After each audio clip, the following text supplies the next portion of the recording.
All right, and we're recording. Welcome back to another episode of Lucas, Tigers, and Bronze. We got my amazing co-host, Mr. Cage Lawyer, in the house, and hopefully I hold it down today as well, guys. I'm really looking forward to today's episode. We have three things on the menu. We're going to talk about PWCC's monthly auction, Golden's monthly auction, and a lot of the news that's been going around social media with record cards hitting record sales. But this middle tier, right? These $1,000, $5,000, a few $100 cards, a lot of them sold relatively cheap. In a lot of our community, a lot of the buyers in our community had a lot of success getting some what we think are steals, right? It's funny though. You never know what's a steal until some time goes by, right? Because it looks cheap now, but you never know. So we'll talk a little bit about these recent auctions and what impact they're going to have on the marketplace. We have a really special announcement, guys, to make, and it kind of integrates what we've told you for a long time. It integrates our audience, our partners, and what we're doing with our Lucas Tigers NFT. So we're really excited for that. And then, as always, we'll give plays. So, Cage, we'll save the announcement till the end. Let's talk about the PWCC Golden auctions, right? Listen, did I get some credit? I let you do your whole intro. I didn't step on your toes there. I didn't jump on you. I didn't say anything. I was trying to behave.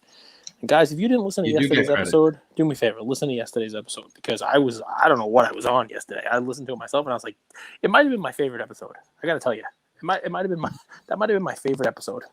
I don't know what somebody put something in my Coke Zero. But I think I counted 11 movie references. I mean, I had some fun. So if you haven't listened to yesterday, go ahead and listen to yesterday's episode. Today is going to be even better. So we have what's called in the industry as a range, right? We could be serious guys and interview the Nat Turner and Steve Sloan. We could be serious, but we could also have some fun. And I think what people see is the range that we have, And yesterday it was just Cage. It was like one of the phone calls, Yeah, it was a good time. Speaking of which, we're lucky that we have a daily show. Steve Sloan is no longer president of PSA. As of when? As of about an hour before we record this. An email went out. It's not that he's not longer with the company. I believe his new thing is chief marketing officer of the parent company, Collectors Universe. So he's moving up into a role with the big league, the big team, the Collectors Universe team. And the new president of the PSA is somebody who joined the company from Gemamint, the company that they bought earlier this year. So I guess the new PSA president. Now I see an email that says, a message from the president, Steve Sloan. I'm hoping to see, congratulations, Cage. We're opening bulk back up. You're finally getting what you asked for. It's going to be $8 again. Please send us the 5,000 cards that are sitting in your basement waiting to send. But that wasn't what it was. But I mean, listen, we wish Steve well. We've had him on. If in his new role, director of marketing, he wants to come on our show and market the wide range of offerings that Collectors Universe has, please, we'd love to have you. But that's a cool thing about daily show. Also, we get to talk about auctions and be one of the first people to talk about it, the resulting auctions that you have. Can you do me a favor? Because we're going to talk about auctions. There may be two things I need you to pull up, right? If you can. All right? Yep, I'm on it. We're going to talk a lot today, but I'll try to be serious. And we have to be careful when we speak, right? Because a lot of what happens in the hobby is messaging. And I forget who it was we had on. Maybe Spinatron, maybe somebody who came on and said, you know what? Or maybe it was Adam.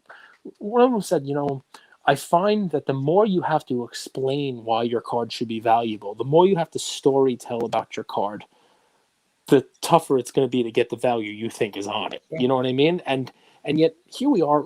We're all about the narrative. We're all about the stories. We're all about why Kaboom should be that big bad boy and the story about it and how rare they are and the history and the whole deal. And I want to tell you guys, it's all about the storytelling. And the two things we could focus on today are going to be the auctions in Golden and PWCC, and also the post that P. Ryan made about that PWCC auction, just as you said. So the first thing I'd like you to pull up is, can you pull up Card Ladder's page? Sure. I think it's in their story. They made a post, Chris Hodge put it up, about the Patrick Mahomes vinyl that sold this weekend, the gold vinyl out of 5 Prism that I think sold for in the 300s range, definitely under 4 $100,000.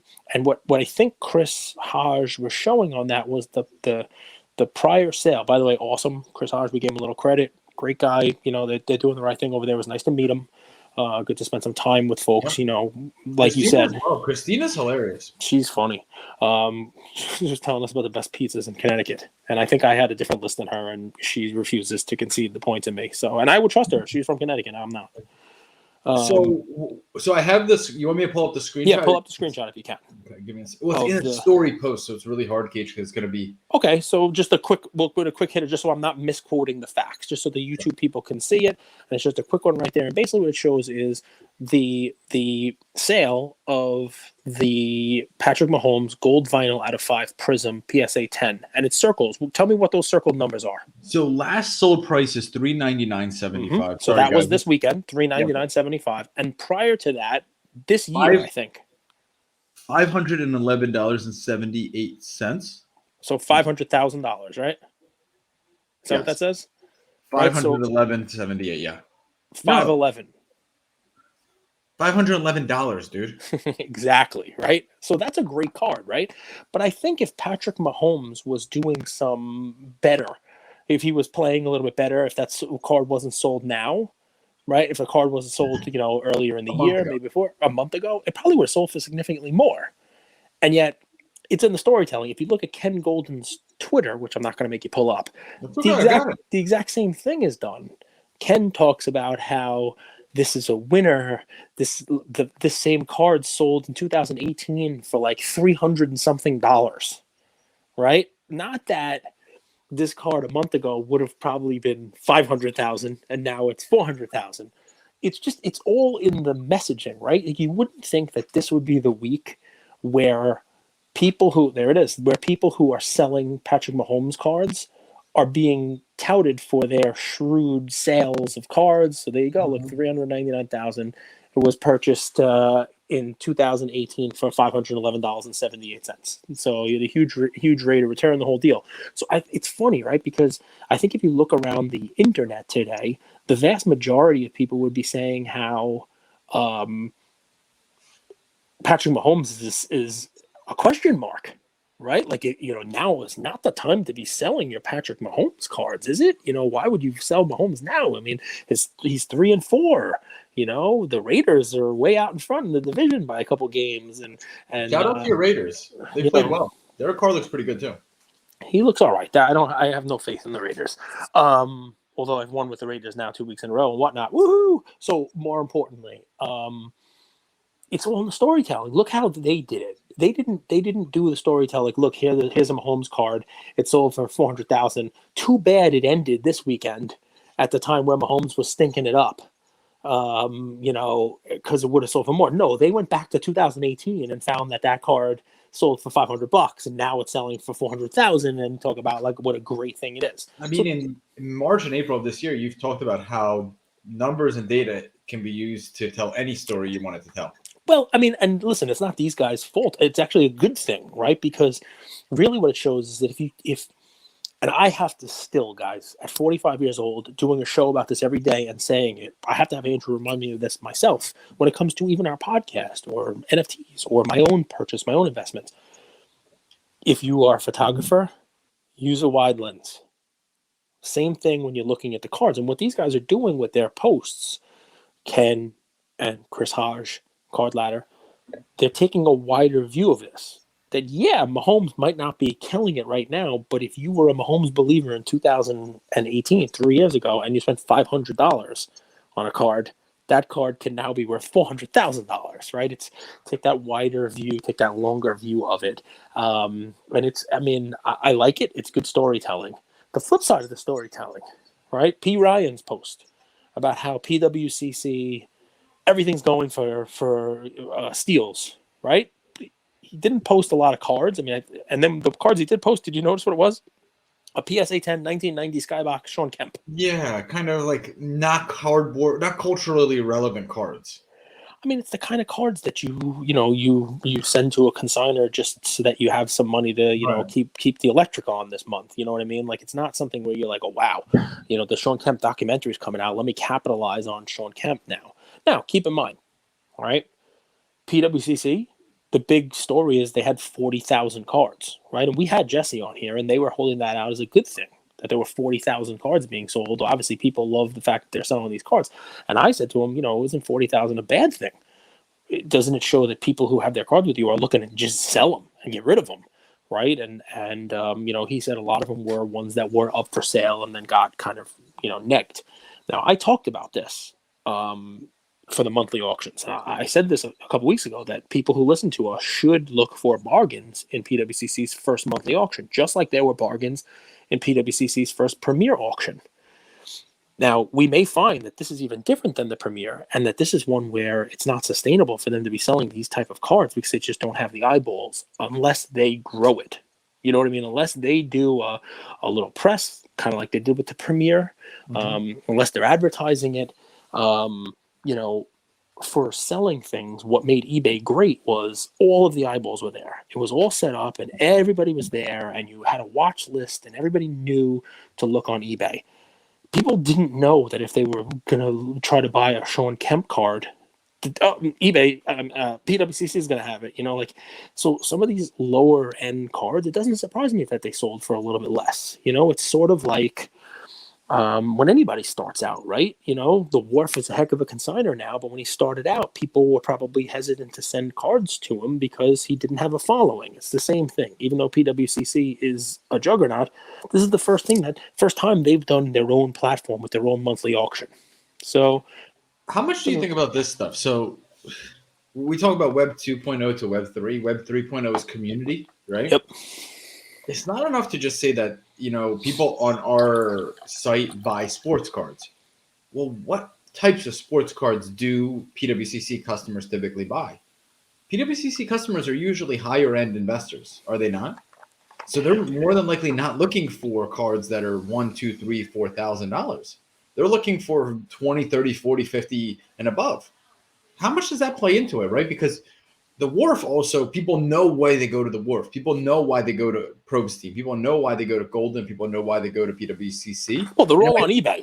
I mean, that's part of the key, right? Whether it's when you look for something on eBay, you're not looking for the seller right off the bat. A lot of people search by the seller, but like when I look for a card, I'm looking on eBay, and it turns out it's with a certain seller. Great. You know what I mean? Then that's fine.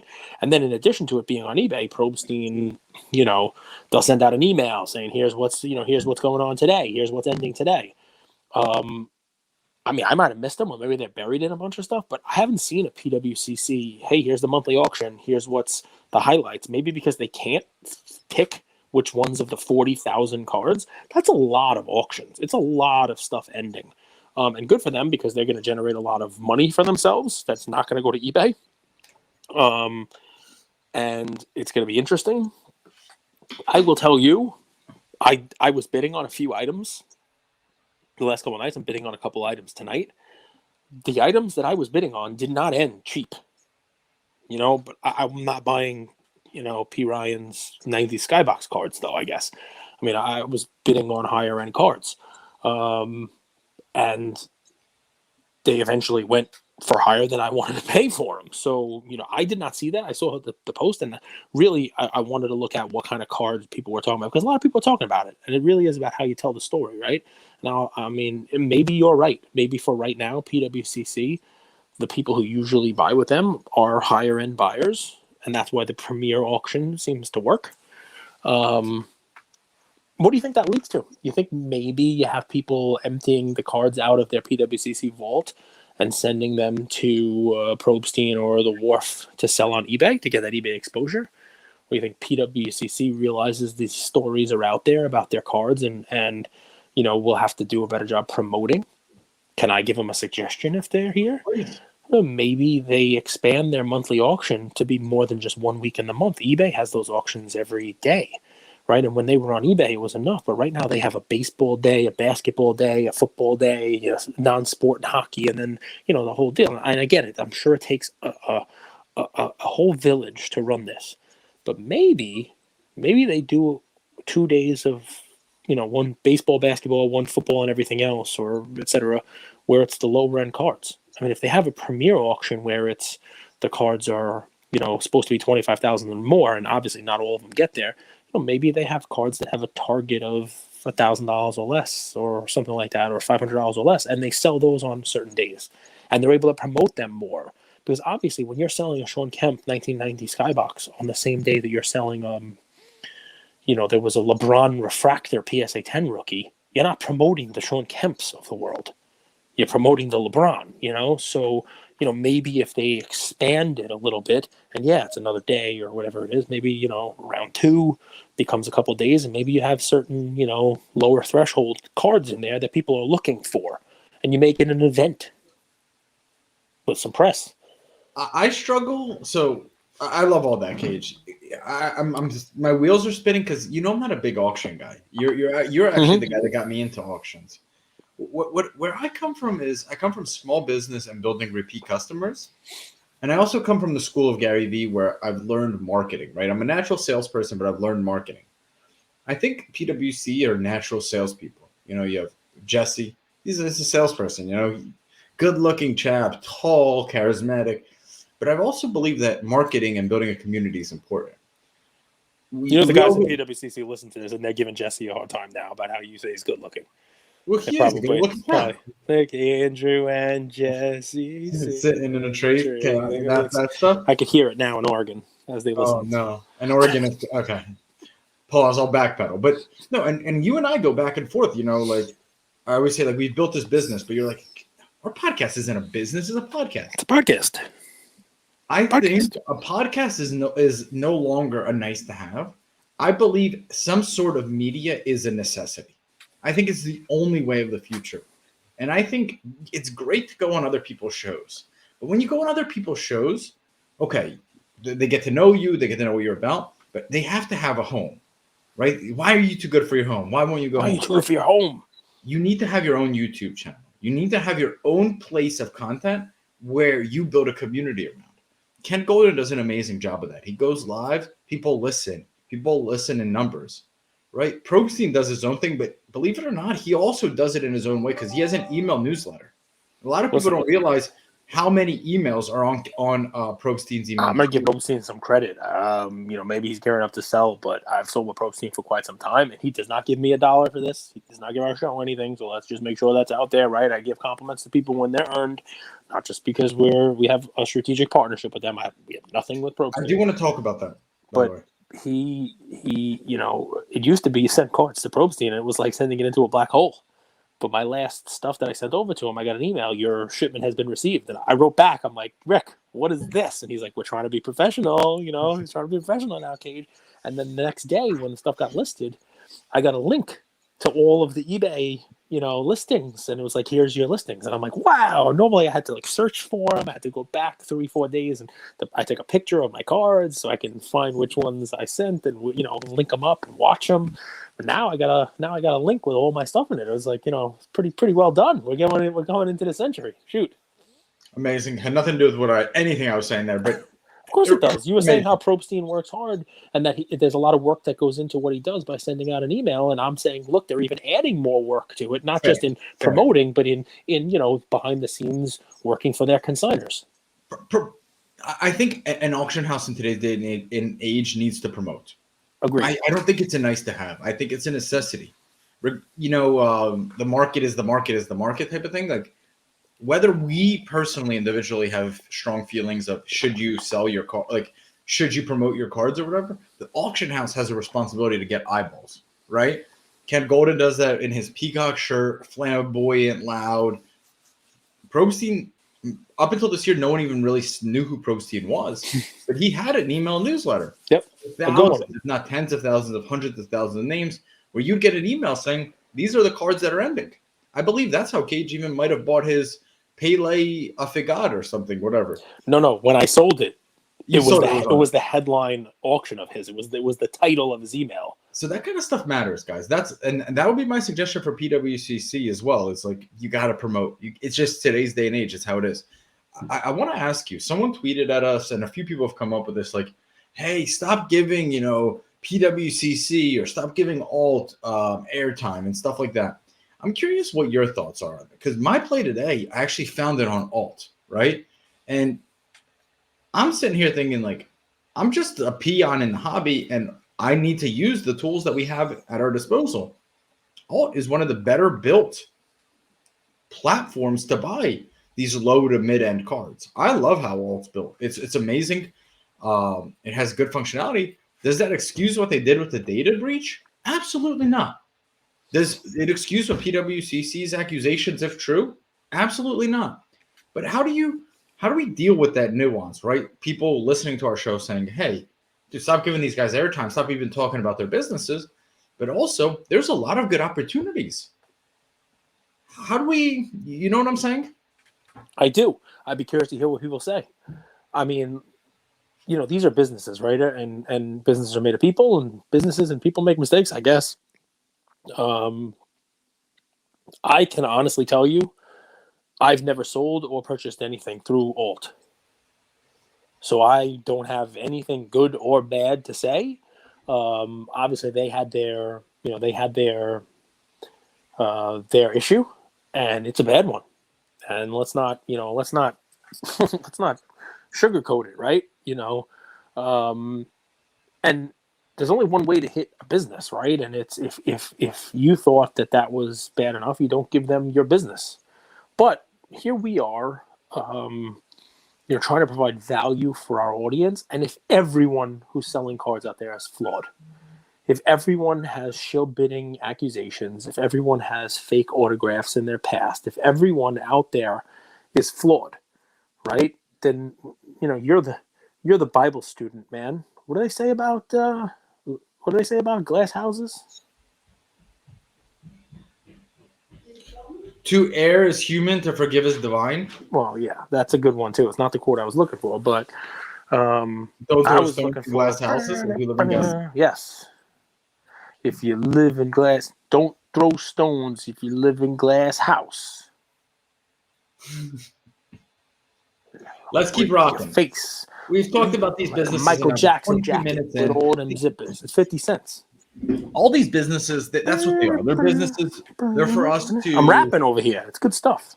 Oh, I thought you were in sound. Let's get into. You want to make the announcement, Cage, or do you want me to go into my plan? That's 50 Cent and patiently waiting for a track to explode on.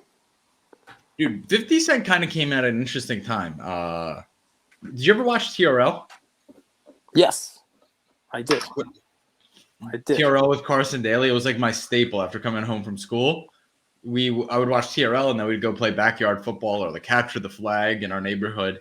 So much fun. Cry Me a River by Justin Timberlake. Look at that one. Talk about throwing a stone at a glass house. Doesn't that end that video? The one throw like a rock through the glass, right? So we bring it all back together like a Seinfeld episode. So big announcement. The announcement. All right, guys. So we're not talking NFTs here, guys, and so you don't tune us out. It's not an NFT. It's not NFT talk. But we want to thank our community. We want to thank the people who have been with us since last July, the people who support us, the people who listen. I think it's one of the most amazing things in the world when somebody comes up to us at an event, like at Bleecker, for example, nice hat, and says, "I listen to you every single day. I don't miss an episode. It's the best for working out. It's the best for walking my dog. It's the best for my run or in my commute." I think that's amazing. And for everybody who's listening to this while you're running, working out, commuting, thank you, right? We have this platform where we are able to, talk to the titans of this industry and have them on and bring them to you because of you, right? If you weren't listening, nobody would come on and talk to Andrew and I. And we know PWCC is listening to what we're saying now. We know Ken Golden is listening to what we're saying now about the auctions. And that's because of you guys. And I can say without equivocation that we are in the midst of our best listening 2-week period that we've ever had on our show. The numbers are, I don't know what we did right. I don't know what's going on. Thank you to all of you guys, but we have more listeners now than we've ever had on our show by a long shot. I hope it keeps up. I hope we can keep this momentum going. I'll continue to act a fool. Maybe that's what's doing it. I have no idea. But maybe it was the collector series. More likely that. It's a combination. It's a combination of amazing guests, your amazing person. I'm going to say it's all Spinatron. Value. It's all Spinatron. I'm going to give him a spin. Spin gets all the credit. But the point we're trying to make is we have what I would consider the most amazing and supportive community out there, not just in the hobby, but I would say anywhere. And we did start an NFT And we did say to our folks, hey, we'd love for you to, get involved in this, and that our mission for our show and for our NFT and for everything else is to continue to provide value for you guys, right? But in turn, you guys are able to add value to our show because you listen, because the numbers are there, and because we have this amazing Luca Nation community. So Andrew and I have been talking to DIbbs, and we like the team over there. We like what they offer. We like the frac packs. And this week, I think maybe even tomorrow, we're going to do a special show with DIbbs, where we're going to have DIbbs on the show and go over their product, their platform. Wednesday at 4 p.m. Eastern. Evan, the CEO, is going to be coming on. He'll give you kind of the 101 of what DIbbs is, why it was started, what the future holds, and how it's going, as well as we're going to give away $300 frac packs. So tomorrow, 4 p.m. Eastern. So we're doing that, and how does that? So yeah, Wednesday 4 p.m. So you're listening to this. You might be listening to this on Wednesday. Make sure you tune in Wednesday 4 p.m. Are we doing it live? Yep. Okay, YouTube so live. YouTube live Wednesday 4 p.m. So why am I making it more than just that? Because DIbbs, we're entering into a deal with DIbbs where we're going to be doing 1 month of not only have this podcast, but we're going to do an NBA kickoff, and we're going to do kind of,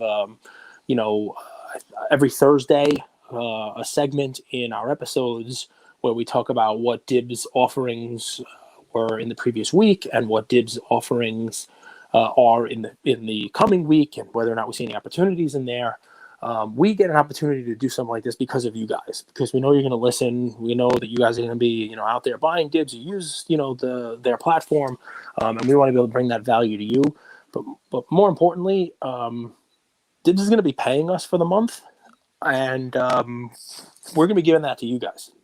So all the money we get for the DIbbs sponsorship, we're going to turn around and we're going to give it to Tiger holders. And here's what our plan is for that. Because we did say we're going to provide value for you guys, and we are in this all together. We are in this as one community. We're going to do an NBA kickoff show with them in the next 2 weeks. We'll have some details of the giveaways and the whole 9 yards and how we're going to do it in our Discord. If you haven't joined, please jump in the Discord. We'll put an announcement in there.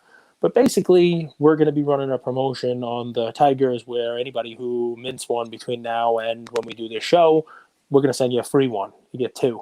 And then we're going to be picking randomly Tiger holders who we're just going to distribute the money that we're getting from DIbbs. And it's not life-changing money, but we're talking about basically distributing $5,000 to our community.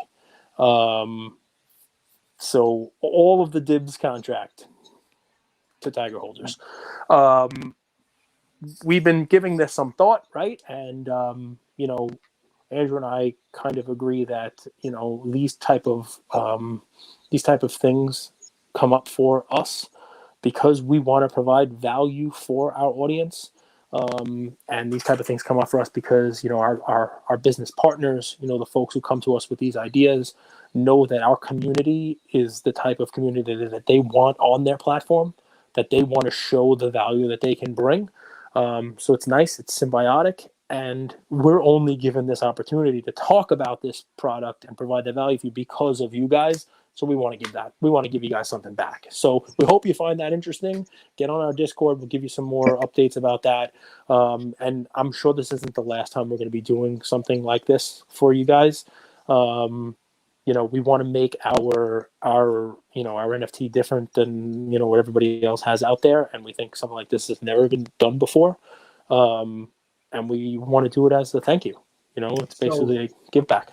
So I might lose some people here, and I'm glad you gave that 101 version. So what makes NFTs so cool? And guys, you could subscribe to Crypto Casuals, where we promised we started it, and we did. We delivered. It's going to be our channel for NFT content, right? You asked, hey guys, we tune into you for sports cards, not NFTs. So please keep it somewhere else. Please subscribe to Crypto Casuals. We're 3 shows in. We're going to do a 4th one. We're going to have Zane on, who worked for Gary Vee and helped to build VeeFriends. This week we have him on. So if you want to hear NFT stuff and all stuff with Lucas Tigers, our NFT, please go there. There's this concept of a DAO, right? And it's a decentralized autonomous organization. And the whole concept of that is we're all in this together, right? And that our community should decide how our earnings are spent, right? So it's so early on, but we thought, hey, let's try it with something like this. Let's see what happens. I'm not gonna lie, it's new, it's innovative, but we felt if we have the right intentions, we'll figure out the how. That's where we're at. We want to give back to the community, so all that money is going right into the Luca Tiger Art Fund, and then will be distributed through there. The great thing is that decentralized autonomous organization, the people that are holding the NFT get to vote. They have voters' rights. They get to decide. And that's where things get exciting. And that's all we really got to say on it. I hope you guys enjoy it. I hope this is exciting news for you guys. It's exciting news for us. You have a play? Huh? You have a play? I have an amazing play. Yes. Move on. No, you can. We keep talking about it. I don't want to lose our card, folks. I mean, this is cards, right? So we're talking about how we're gonna have Dibbs on, and it's gonna be another introduction to another new platform for many of you. I can't wait to hear more from the Dibbs company. But yeah, we told you if you want to talk crypto, we'll talk crypto on Crypto Casual. So sign up over there, and we'll give you more details there. But we did want to make sure that the folks who are listening to this know that. We're always trying to come up with creative ways to give back to you guys, and we think this is one of them. Well, what's cool is, and this is a card thing, as much as it's NFTs, we can use the art fund to buy sports cards. Mm-hmm. So the community has the option to vote, say, hey, guys, why don't we use the money to buy, two LaMelo Balls Prism Silvers, for example? Or hey, I'm going to buy, what if we use this? And then let's sit on them for an extended period of time, and voting, we sell it and profits get distributed. So there is a way to integrate NFTs with sports cards. So moving on, my play today is revolutionary, and it's decided Fleer Ultra is my favorite. You know that already. I love Fleer Ultra. And what if I was to tell you I could get you a Fleer Ultra gold medallion card of the greatest football player of all time for less than $100? Oh, and by the way, it's graded. Wow. It's pretty cool. This one is one of those that's going to go to first come, first serve, but I believe this is going to be scooped up quickly. I'm going to share my screen. Look at this card, Cage. So we got a 2004 Ultra Tom Brady gold medallion and a PSA 8, which you know how hard this card is to get graded. Look at that card, right? A PSA 10 of the non-gold medallion sells for $800, Cage. How much do you think this card is? No clue. Take a couple guess. $100. 99 or best offer. Wow. Look at that. So nice card. It's a beautiful card. It's not going to break a bank. Look at the photography. You get Brady. How many cards do you get the full player in it? You get Brady throwing. You have a gold medallion, which I believe is, you were looking at a few of these over the weekend on PWCC, the Ultra, the Platinum, all that stuff. I brought you guys the Michael Jordan Ultra of 1998, where it's like the iconic card where he's wearing his Jordan 1s in the Garden, playing, I think, against Patrick Ewing, vertical view. It's the 1998 Michael Jordan Ultra card. You guys could look it up. Here's another one of a GOAT that you could get for what I think is so underpriced, it's not even funny. I think the only reason this is $100 is because it's graded a PSA 8, and people don't respect 8s. But I think it's foolish that this card is less than $1,000, because there are maybe 50 of these in the world, 100 of these in the world, probably less. Let's go on the back. Go on the back. Oh, yeah, that's a nice card. It's a really nice card. It's a nice looking 8. There's not a ton of these out there, which is what makes our place so unique, and why we told you guys, hit that subscribe button, whether that's on YouTube or the podcast, is so it's first come, first serve. Smash it. Smash. Not all of our plays are going to be high pop. Sometimes they are, sometimes they aren't. So this one to me is a no-brainer steal. It's a beautiful card. I couldn't be more excited about this play. This is why I hate doing the show, because I want to buy the card now, and I can't. It's a nice card, right? I hate doing that's a nice card. So mine is one where you don't have to be rushing to get it. As a matter of fact, I don't know if I'd buy it today. But guys, so mine is, as Andrew likes to say, lead a fish to water an official thank you, because if it was out of water for too long, it would drown. It would die because it has gills and it can't stay out of water for that long. And then say something about a horse and the water as well. So teach a man to fish and he'll make sushi, something like that. You had like a whole bunch of these great like lines. Mine is that we don't have to reinvent the wheel. I'm guilty of this myself so many times. It's like I look too hard. I'm going to find. I don't want to buy the good card. Let me buy his third best card and see if it becomes his best card. Like sometimes you think too hard, right? So guys, I'm here to reiterate for you a time-tested strategy. Whoa. What? A time-tested strategy? You like that? I like those. Okay, time-tested strategy that will work for you. It's guaranteed to work for you. And all you have to do is be willing to forego what's shiny and hot right now, right? So what's shiny and hot right now is Ja Morant. We talked about myself, right? Everybody likes Ja. As far as I'm concerned, he won the MVP in the first week of the NBA. Who knows what's going to happen in week 2? But, him and Steph, they're hot as can be. That's what's shiny. What else is shiny right now? Josh Allen, Kyler Murray. These football guys, they're all shiny. Even hockey, if that's your thing, right? Hockey cards. Hockey started up, right? So here's where I would look. My tried and true thing is buy in the off season and sell in the run up to the next season. I would start over the next couple weeks looking at the cards of the front runners for MVP that don't win MVP in the majors. And you and I can sit here and probably come up with 5 names very easily off the top of our head. Mike Trout, Mookie Betts.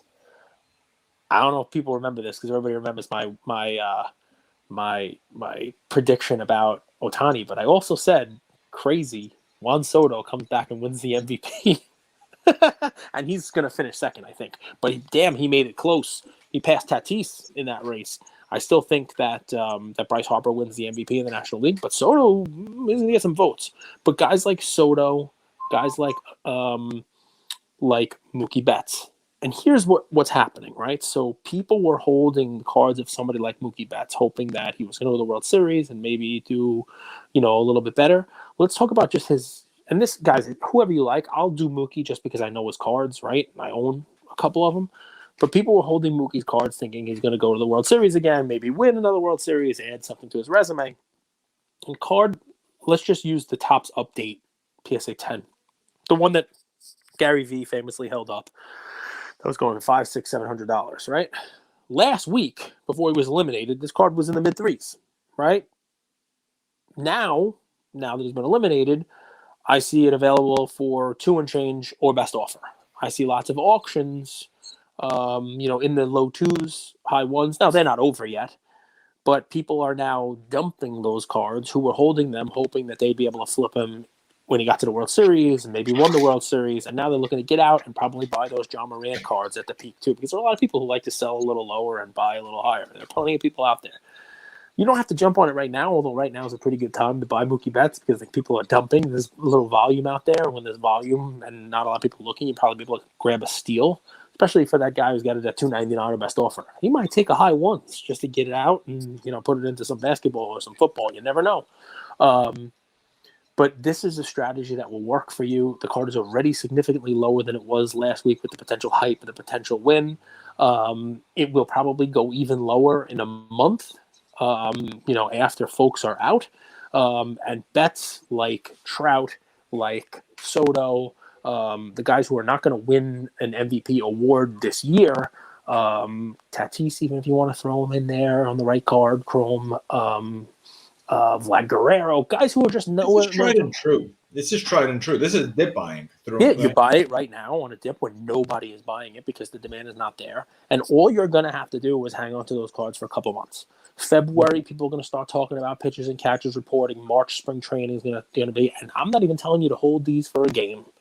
I'm telling you, one of our smart folks came on here and said people don't get hurt while they're home. Yeah. I'm saying buy it now and sell it when they report for spring training and people start getting all giddy about the prices. And it will be more then than it is now and over the next couple of weeks when people are just exiting those cards. So that's my I mean, if you want to go with bets, you go with bets. If you want to go with, if you like somebody else better, I mean, Trout is one where his cards are starting to get a little beat down because of injuries as well this year, but he'll be healthy to start the season. And, it'll be another one where people start talking about this is the year. This is the year now. Healthy Trout and Ohtani healthy going into it, MVP and MVP, co-MVPs, and they'll make some other move. And people will talk about this is the year where Trout actually wins something. I would rather hold Betts than Trout. I really either would. one. It's just it's personal preference. I'm just saying it doesn't have to be a Betts play. Trout is just at such a high price point. You know what I mean? Like I think it's unfair to say that Trout doesn't have risk because he's been injured. Oh, he's got a ton of risk, but he's got no risk between now and spring training. So if you're just looking to get into him now and get out when all the hype is there and people start talking about, is this the year when you add a healthy Trout to a healthy Ohtani pitching and batting and the other folks they have on Joe Adell and blah, blah, blah. This might be the year that Trout breaks through and wins a championship. Sell. Don't wait for him to not make the playoffs again. Hey, how important is ownership in baseball? Like Magic Johnson and that group came in and bought out the Dodgers. And ever since then, they've been getting insane free agents, insane pitchers. How important is a willingness to spend money is the key, right? And people knowing that you're willing to spend money is a key. Also, it will bring free agents there. It'll bring people there. We have a Steinbrenner owning the Yankees, but it's not George Steinbrenner anymore. And you used to know as a Yankee fan that if there was a move to be made at the deadline, he was going to do it, even if it cost more money. He was going to outspend whoever it was, probably to their detriment sometimes because, I'm sure agents like Scott Boras was able to say, hey, I got this on the table. You got to beat it. And I'm sure there was nothing ever on the table. But, I'll never forget. The Yankees are doing great. And then it's, Roger Clemens coming out of nowhere. He hasn't played all season, but he's up there in George Steinbrenner's, owner's box. And he's re-signed and you grab Roger Clemens to make a playoff run.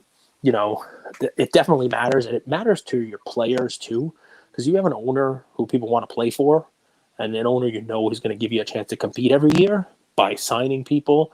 People want to go to that team. It attracts talent. PWCC, Golden, the War, consignment. Talk a little bit about auctions and all that stuff. How they all market, all that good stuff. Tom Brady gold medallion from 2004. We should throw one down. PWCC, if you listen to this, right? We have no deal with PWCC. There are people talking about the monthly auction. We had you on to talk about the monthly auction.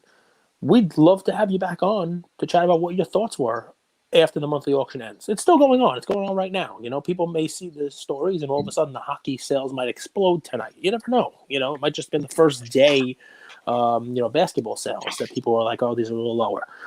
But come on, tell us, come on next week. Tell us, the week after. Come in the first week of November and tell us, what you guys thought about it. What'd you learn from it? What might you be tweaking for the next one to sort of promote it more? And come on and we'll help you promote it for the people who are selling with you.